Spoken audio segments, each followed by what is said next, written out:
कश्मीर का अनकहा इतिहास के दर्शकों को मेरा प्रणाम।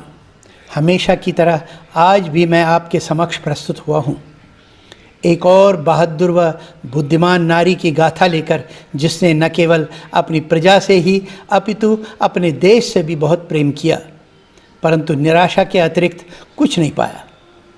तो दोस्तों, चलिए आरंभ करते हैं आज का वीडियो। और हाँ, यदि आपने अभी तक हमारा ये चैनल सब्सक्राइब नहीं किया है तो कृपया लाइक करें, शेयर करें, सब्सक्राइब करना न भूलें। कश्मीर का प्राचीन इतिहास उन बहादुर महिलाओं के विवरण से भरा पड़ा है, जिन्होंने ज़रूरत पड़ने पर उन दुश्मनों को हराने के लिए साहस दिखाया, जिन्होंने उनके शासनकाल को चुनौती दी थी या राज्य या उनके बच्चों के लिए खतरा पैदा किया था।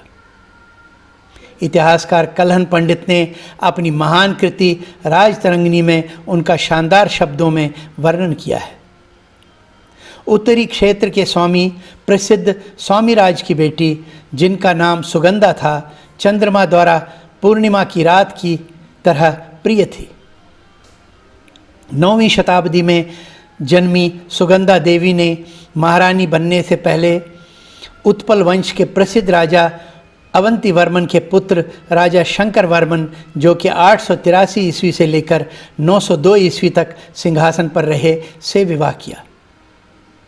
इस संग ने शाही परिवार की राजनीतिक प्रतीक्षा को, क्योंकि रानी पत्नी स्वयं एक शक्तिशाली परिवार से थी। संपत्ति की इस सूची में युद्धों में अपने पति के साथ जाने का उनका साहस भी शामिल था, जो कि राजतंत्री भारत में अपेक्षाकृत असामान्य प्रथा है। राजा उससे इतना प्रभावित हुआ कि उसने उसके नाम पर सिक्के जारी किए। वह संभवतः पहली रानी है जिनके नाम पर तांबे और कांस्य के सिक्के जारी किए गए थे, जिनमें से कुछ आज भी श्रीनगर संग्रहालय में देखे जा सकते हैं। रानी सुगंधा न केवल बहादुर महिला थी, बल्कि एक त्वरित विचारक भी थी। राजा शंकर वर्मन को उरुषा, वर्तमान में जिसे हज़ारा कहते हैं, पाकिस्तान में स्थित है, के युद्ध क्षेत्र में एक भटके हुए तीर से चोट लग गई और उन्होंने दम तोड़ दिया। जब रानी अपने पति के पार्थिव शरीर को कश्मीर ले जा रही थी, तो उन्होंने उनकी मृत्यु के बारे में किसी भी धारणा को दूर करने के लिए शव को पालकी में बैठे हुए रखा, ताकि साजिशकर्ता सिंहासन पर कब्जा न कर लें। इससे उन्होंने सुचारू परिवर्तन सुनिश्चित करने के लिए सत्ता के पहियों पर अपनी पकड़ मजबूत करने का भी समय मिला। राजा शंकर वर्मन की मृत्यु के बाद उनकी कई पत्नियां सती हो गई, लेकिन सुगंधा देवी ने अपने बेटे गोपाल वर्मन के वयस्क होने तक रीजेंट बनने का पद संभाला। उसने सही राजा को सिंहासन पर बिठाकर वंश को जारी रखने का एक रास्ता ढूंढ लिया। हालांकि ये व्यवस्था अधिक समय तक नहीं चल सकी। इतिहास बताता है कि रानी रीजेंट ने मंत्री प्रभाकर के साथ कामुक गतिविधियों में शामिल होना शुरू कर दिया।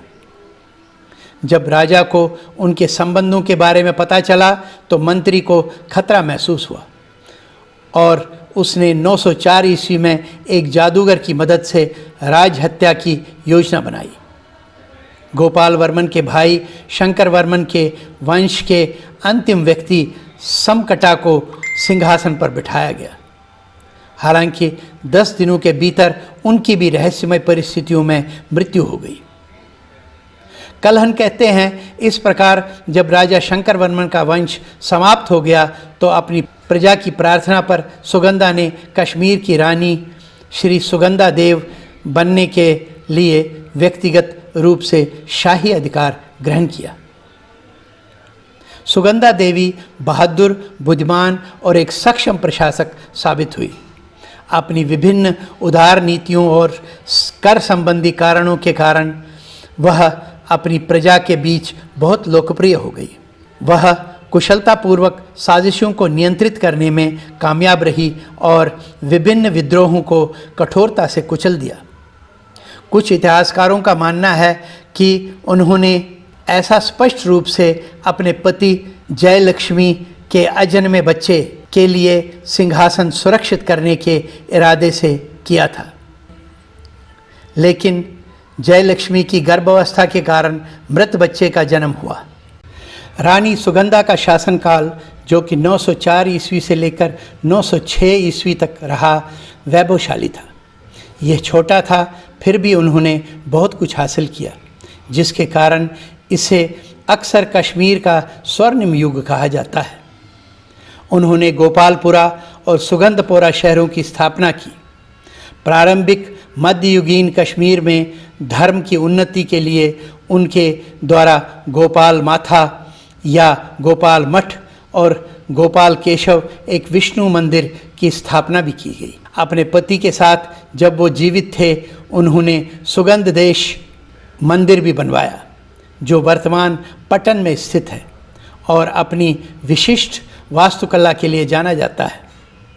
पंडित प्रेमनाथ बजाज लिखते हैं, उन्हें लोगों से प्यार था, दरबारियों द्वारा उन पर भरोसा किया गया था और सेना द्वारा उनकी प्रशंसा की गई थी, लेकिन ये कुशल प्रशासक और बुद्धिमती रानी अपने लोगों की सेवा करने के लिए कभी भी खुशी से नहीं रह सकी, क्योंकि राज्य षड्यंत्रकारियों और अवसरवादियों से ग्रस्त था, जो उनके लिए मुसीबतें खड़ा करने के लिए हमेशा तैयार रहते थे। उन वर्षों में कश्मीर के दरबार में 2 शक्तिशाली गुट थे, जो तय करते थे कि सिंहासन पर कौन बैठेगा। ये तांत्रिक थे, सैन्य गुट और उनके प्रतिद्वंद्वी एकांगस, शाही अंगरक्षक जिनको थे कहते हैं। सत्ता संघर्ष के बाद रानी सुगंधा को 906 ईस्वी में तांत्रिकों द्वारा गद्दी से उतार दिया गया और उनकी जगह एक दूर के रिश्तेदार पार्थ को नियुक्त किया गया। सुगंधा हस्कापुरा, जो वर्तमान में उश्कुर के नाम से जाना जाता है, बारामूला में स्थित है, में रहने के लिए पीछे हट गई, लेकिन उनकी नज़र कश्मीर के सिंहासन पर बनी रही। एकांगस और अन्य वफादारों ने 914 ईस्वी में अपनी रानी के लिए आखिरी बार कदम उठाया, जब श्रीनगर के उपनगरीय इलाके में लड़ाई शुरू हो गई, लेकिन ये एक हारा हुआ रण था।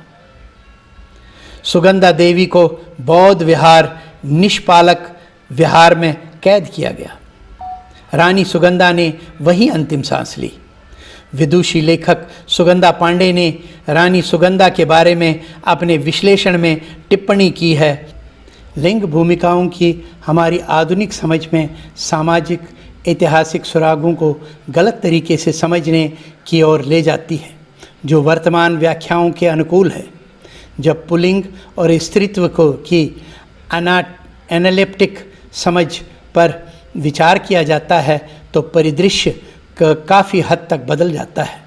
रानी सुगंधा द्वारा जारी किए गए सिक्के पुराने समाज में लिंग की समझ के बारे में एक अलग कहानी बताते हैं। इससे पता चलता है कि उस समय पुल्लिंग और स्त्रीलिंग शीर्षकों का परस्पर उपयोग किया जा सकता था, न कि अनिवार्यता, पदानुक्रम और या विशेषताओं के अधिरोपण को प्रतिबिंबित करते हुए। इसके बजाय लिंग की अवधारणा की केवल एक तरल समझ।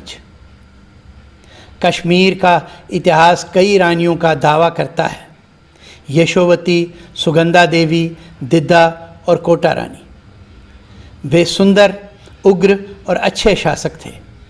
उनकी कहानियों को गुमनामी से वापस लाने से आधुनिक महिलाओं को अधिक नेतृत्वकारी भूमिकाएं निभाने के लिए प्रोत्साहित करने में मदद मिलती है।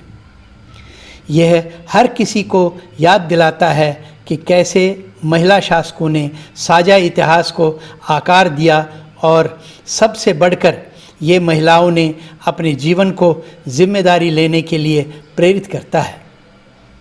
इस लेख को संशोधित करने के लिए और इसमें अधिक विवरण जोड़ने के लिए पंडित संजीव मुंशी जी का मैं बहुत आभारी हूँ। ये पेंटिंग रानी सुगंधा देवी को मेरी श्रद्धांजलि है। उस बहादुर रानी को प्रणाम जिसने समय की रेत पर अपनी छाप छोड़ने के लिए विपरीत परिस्थितियों से संघर्ष किया। आपको हमारा ये वीडियो कैसा लगा कमेंट बॉक्स में अवश्य लिखिए। तब तक जय हिंद, वंदे मातरम।